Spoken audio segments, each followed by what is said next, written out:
पाहुन के तरफ से बड़ी बड़ी रुपया पुरस्कार, देहाती के बड़का जीजा जी के तरफ से बड़ी बड़ी रुपया का पुरस्कार, किसान सेवा केंद्र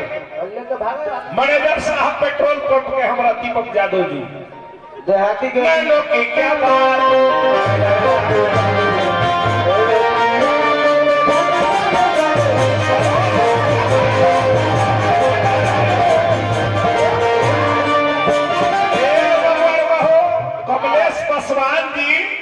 कमलेश देहाती के पाहुन। अच्छा भगा के शादी कैले होला। हां भगा के शादी कैले बने है के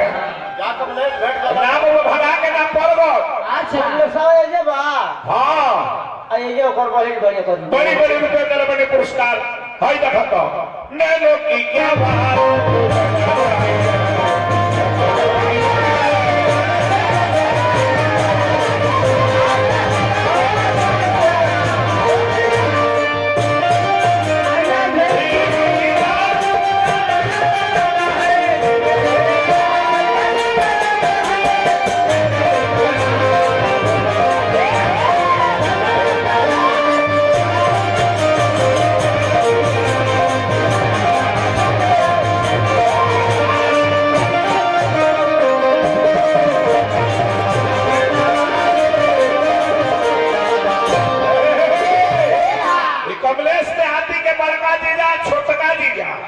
मझिला जी जाई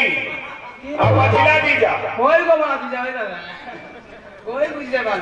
अरुण सिंह के तरफ से बड़ी बड़ी रुपया पुरस्कार, हार्दिक हार्दिक स्वागत बा, अभिनंदन बा, वंदन बा। बदरी घर तो का है प्रधान जी हमारा संजीत प्रधान जी भगवान वाला का बनौले रह जाई प्रधान जी भगवान करस के कांग्रेस के बहनी के भकार हो गए का है जनता निमंगिया में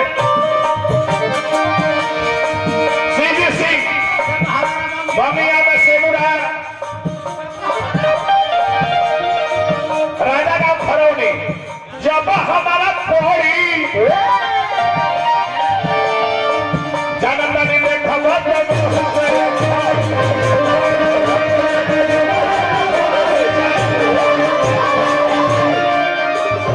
संतोष सिंह चांदपुर का तरफ से बड़ी बड़ी रुपया पुरस्कार हार्दिक टल्ले दे के में टल्ले दे कमलेश देहाती के पाहुन कमलेश पासवान बड़का पाहुन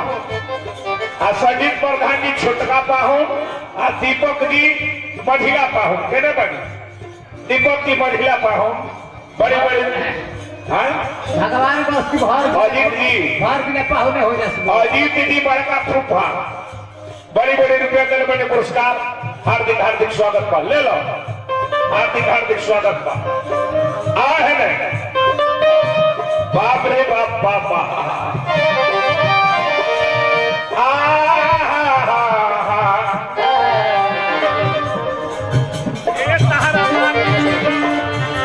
एक मामले सभा के बही चोदो, एक मामले सभा के माँ की चोदो, एक तहरा चोदो घूम चारों हमारे सभा के 3 गो लड़की, तीनों को लड़की के बूढ़ चोदले कमले सभा के छोटकी लड़की के बुढ़िया एक दिन दांते कटनी, कमले सभा के बड़की लड़की के एक दिन बुढ़िया जीभी से कटनी, चाटत कमले सभा के बुआ के बुढ़िया लाल कदी ओकरा बाद में ओकरा माई के बुढ़िया दांते कटनी, ओकरा बाद में ओकरा लड़की के बुढ़िया क्या बात है ओकरा माई के बुढ़िया दाल भात में सान के चटनी कोई नहीं, ओकरा बाद में छुरा से ओकरा माई के बुढ़िया